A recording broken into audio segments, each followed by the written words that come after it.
అంగరంగ వైభవంగా శ్రీ వైష్ణవీదేవి విగ్రహ ప్రతిష్ఠ ఉత్సవాలు సంగారెడ్డి జిల్లా కేంద్రం హౌసింగ్ బోర్డు కాలనీలో శ్రీ సీతారామ శివాంజనేయ క్షేత్రంలో సోమవారం శ్రీ వైష్ణవీదేవి సహిత నవగ్రహ దివ్య ప్రతిష్ఠా మహోత్సవం అంగరంగ వైభవంగా జరిగింది. సంగారెడ్డి పట్టణంతో పాటు వివిధ గ్రామాల నుండి భక్తులు వేలాదిగా తరలివచ్చారు. భక్తులు అమ్మవారిని దర్శించుకుని తీర్థ ప్రసాదాలు స్వీకరించి అమ్మవారి కృపకు పాత్రులు అయ్యారు. ఆలయ కమిటీ ఆధ్వర్యంలో మహా అన్నప్రసాద కార్యక్రమాన్ని చేపట్టారు. జ్యోతిర్వాస్తు విద్యాపీఠం వ్యవస్థాపకులు మహేశ్వర శర్మ సిద్ధాంతి వైదిక పర్యవేక్షణలో శ్రీ సీతారామ శివాంజనేయ క్షేత్రం భక్త మండలి ఆధ్వర్యంలో భక్తి ప్రపత్తులతో శ్రీ వైష్ణవీదేవి విగ్రహ ప్రతిష్టాపన ఉత్సవాలు అంగరంగ వైభవంగా జరిగాయి. ఈ సందర్భంగా ఆలయ కమిటీ అధ్యక్షులు మున్సిపల్ కౌన్సిలర్ రామప్ప మాట్లాడుతూ భక్తులందరి సహాయ సహకారంతో ఆలయం అభివృద్ధి చెందుతోందన్నారు. రామాలయ నిర్మాణం జరిగినప్పుడు అమ్మవారి దేవాలయం నిర్మించాలని సంకల్పించామన్నారు.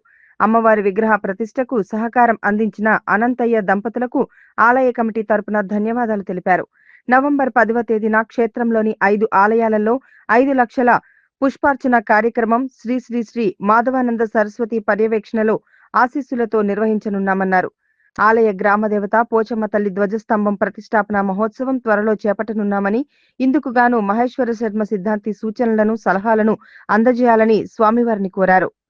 ప్రతిష్ఠా మహోత్సవ కార్యక్రమంలో ఆలయ కమిటీ గౌరవ అధ్యక్షులు విజయేందర్ రెడ్డి, ఆలయ ప్రధాన అర్చకులు విజయ్ కుమార్ శర్మ, కమిటీ సభ్యులు నారాయణరెడ్డి, శ్యామ్ సుందర్రావు, శ్యామరావు, గుండేరావు, వెంకటరెడ్డి, లక్ష్మారెడ్డి తదితరులు పాల్గొన్నారు.